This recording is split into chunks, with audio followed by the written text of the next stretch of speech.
Seeing Gail Again by Larry Farmer. The train slowed into Manchester Station as I focused on the crowd of people at the dock. Would Gail look different from how I remembered her? We were in our late 20s the last time we saw each other, 4 years ago, back in 1977, a month after Elvis died.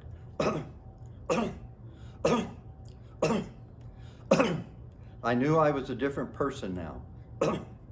Gail had seemed different too in her letter inviting me to come see her. Were we just older? Was that the difference? It was part of it, I was sure. After all, we first met 8 years before in the summer of 1973, and not far from here in the English Lake District near Scotland. That was a fairy tale back then, I thought, reminiscing while I searched for her from the train. As we slowed to a stop, I grabbed my backpack from the luggage rack and made my way to the exit door of the train compartment. I wanted to be the first one out. I wanted to see her waiting for me. Suddenly there she was, waving as she made her way through the crowd at the train dock just a few feet away. Her hair was cropped, her expression sullen, a few pounds added to her still slim figure wrapped in a brown cotton blouse with matching slacks. She still looked so much like Dolores Hart, my favorite actress while I was growing up after I saw the movie Where the Boys Are. Gail's reserved demeanor, like the girls in the movie, had melted me. It was as if she knew something but didn't know how to relate it to anyone. But the solemnity I saw now in Gail was somehow different as I approached her, watching her watch me. She seemed older inside, tired. "It's good to see you, Jericho," she said, reaching out to hug me. I laid my backpack down so I could embrace her. "I remember you being tall," she noted while easing into a slight smile, "but I forgot how much so. Thank God you are, though. It made it easier to find you in the crowd. How tall are you again?" "Still that blonde hair and blue eyes, like me."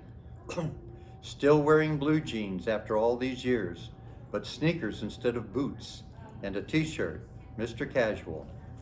"I was so glad to get your letter," I said, then remembered she'd asked me a question. "I'm 6'3", I replied to her. 6'3", she asked. How could I have forgotten? A full 8 inches on me. "And you still have muscles," she commented, "still the Marine." "Yeah," I replied. "I was just out of the Marines in Vietnam when we first met back in the lakes, wasn't I?" "Come on," she said, pulling at me to walk me out of the station. She barely gave me time to put on my backpack. "We'll talk on the way. My car is parked nearby. It's a small Austin." "Do you remember the old one? I was surprised you could get into that before. I hope you can this one also." "You were a teacher then," I remembered out loud, "when I came here to Manchester 4 years ago to see you." She nodded. "But now I've just lost my job," she said, her expression all the more somber with that revelation. "I quit my teacher's position for one in counseling and then was let go with budget cuts a couple of months ago. I didn't mention it in the letter because I wanted you to come. I wasn't sure you would if I told you." "Why wouldn't I asked, bewildered. "I was so surprised that you're living in Bern now," she said, apparently needing to change the subject.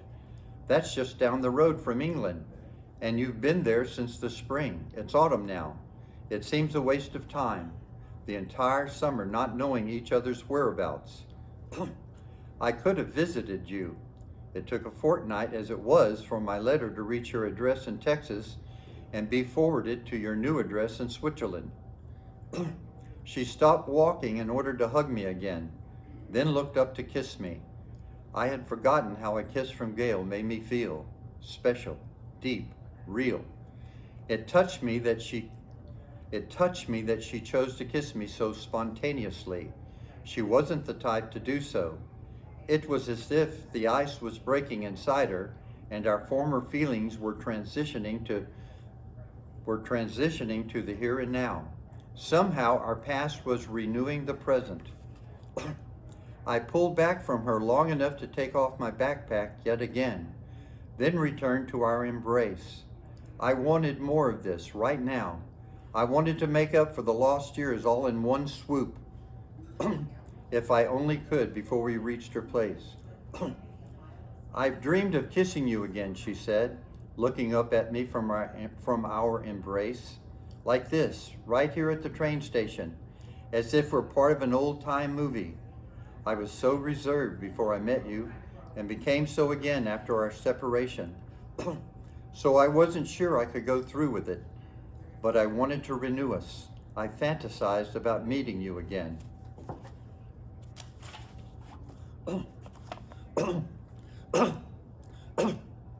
I like this version of Gail, I said softly. 8 years seems so long ago with all that was between us at the lakes, but it's becoming real again now. Do you remember the song you sang me that night we camped out on the peak at Brimfell back then? Back in '73, she asked me. The Hank Williams one. That song describes how I felt when I saw you just now as you got off the train. I still remember the title. I can't help it if I'm still in love with you. Do you remember singing those words to me? Like some anthem in our time at the lakes? Even my memories of us from our days there weren't up to the feeling just now of seeing you again. How can I be this corny? She gave a little laugh. But it's true. And I knew that I would indeed kiss you dramatically at the train station now, just like I've fantasized ever since I knew from your last letter that you were coming to see me. To remember Gail when I first met her, how proper she was in her mannerisms, and then to see her respond to me with abandonment as we fell for one another, well, hers was the greatest seduction experience of my life. Now, here again in public, in a train station in England, the metamorphosis took place so fluidly before my very eyes, so quickly. It was as if these feelings had never been otherwise. I know it sounds silly for me to fret about your reaction to my situation, living on the dole now, she said, coming back down to earth. I'm sorry I didn't give you benefit of the doubt that you'd come see me, but my layoff only recently happened, and I feel so vulnerable. It's another reason I didn't come see you in Bern. I didn't want you to feel I had a motive. That explained her look when I saw her in the crowd. Not tired so much as vulnerable. I hated her circumstances, but loved her for her vulnerability. You're exactly the one I want to see now, Jericho, she said as she broke away from our embrace. To make up with you after what happened the last time we saw each other 4 years ago, back in 1977 when I rejected you. Some karma going on, I think. You were so silly back then, I have to say. You seemed so lost. Yet I was happy to see you again when you appeared from out of nowhere on my doorstep right here in Manchester. To me, it was just old times with an old friend, but to you, it was as if I had betrayed you, as if I had run off with another man. You didn't like the mere fondness I showed you. You expected more of that summer in '73 at the lakes about us.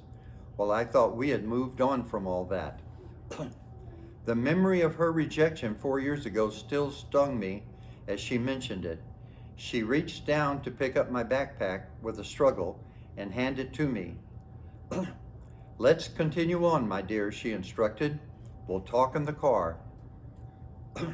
Her car was so small I barely managed to get my backpack inside and into the back seat. With some stretching, bending, and swaying, I fitted myself into the passenger seat. Once we were on the road, Gail reached over with her left hand to hold mine. In England, since they drive on the left side of the road, the driver and steering wheel are on the right side of the car. I love the British for this. They were unique and special, stubbornly so.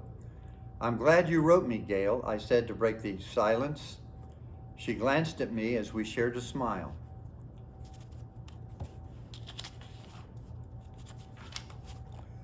I need to make a turn, she said apologetically, letting go of my hand.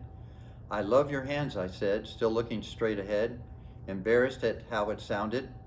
How soft they are. Whatever happened to that Israeli girl you met during the Yom Kippur War back in 1973? She asked as she steered the car into a side street. Back when you left me to save the day for them. I was jealous, even though I could tell you were just having a fling. All the more reason to think we were moving on with our lives after you left the lakes. I would never have told you if I had a boyfriend. I thought this was perhaps a culture clash between us. I didn't know what to think, actually. You still wrote the most endearing letters while that relationship was going on there in Israel. You acted like she was some pet you were walking and I was supposed to understand. I don't know what I was thinking, I mumbled. She was fun. I bet she was, Gail snickered. I was so in love with you, I explained, and at the same time, I was in this exotic place and setting. What's exotic about a kibbutz, she asked. There was a war going on, Gail. I didn't see the war itself, but I was a part of it nevertheless. And I knew if the Arabs won, we'd all be wiped out. Besides, I had never been on a kibbutz before. I had never even heard of a kibbutz. It was somewhat exotic to me because of that. How could a Jew not hear of a kibbutz, she asked me quizzically. Even if you are from Texas and halfway around the world, this doesn't make sense. My thoughts exactly now, I replied. We didn't have many Jews down in my little 2 inches of rural Texas. Even in college, we didn't have a rabbi. There was a Hillel, but it was just a meeting place for students to get away and feel Jewish. You didn't read Jewish history, she quizzed. I'm sure I came across mention of a kibbutz somewhere, I answered her, but it didn't register. Jews were going to Palestine to settle at the turn of the century and during the British Mandate. Some of those Jews were socialists from Russia. I don't remember what all I read about that sort of thing. I hadn't a clue there was communal farms still going on now. You're the smartest man I've ever met, Jericho, so that seems unreal. For you to not know that. Anyway, it was exotic for you. I'll give you that. That part makes a bit more sense, I suppose. Exotic and so anything goes, is that right? Do as you will in the candy store. I shrugged, but let my feeling of guilt show. I know I shouldn't have mentioned her back then, I replied. I was so in love with you. I did feel awkward mentioning her, but I was in the middle of this huge adventure and couldn't keep myself from telling you things. Poor excuse, but that's what happened. I have time to feel stupid now. That cheap excuse didn't satisfy me, and I was sure it didn't satisfy Gail. I sighed, looked at her as she drove, and searched for more honest explanations. The real reason I told you about her, I continued, is because I thought we'd never meet again, that I'd never see you again, that you'd move on in your nice, stable life. I still didn't know what I wanted in mine. I hadn't found myself. I held on to you emotionally,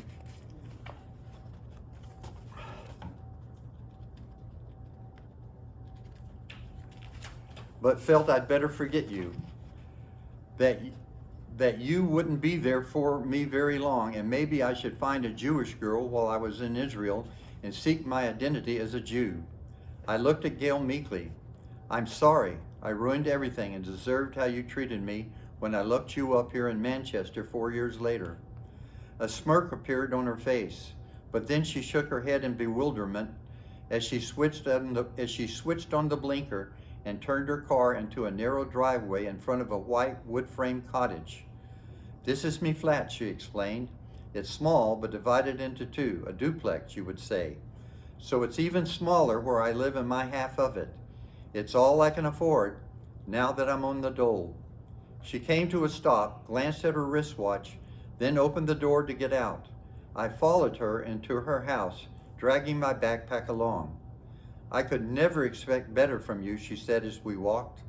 I'm aware of it. You've still got your looks. What girl wouldn't want a piece of you? She glanced at me, wearing a pathetic scowl. I say that now, all these years later. I loved your letters from Israel, but it comes back to me how I almost hated you for them too. Inside her apartment, she led me past the small living room and on through the hallway into her bedroom. "We'll sleep here, my pretty," she instructed. "Lay your rucksack against the back wall near the bathroom." I did so, and then we left for her kitchen, which was on the other side of the living room. She left me to sit at the small dining table with its 2 chairs and went immediately to boil water for tea, as well as get out a small chocolate cake from a refrigerator. After placing the cake on the table near me, she brought out 2 cups of our tea and 2 small saucers for the cake. Then patiently, she went back to the stove to wait for the tea to boil. All the while, she kept her back to me as much as possible.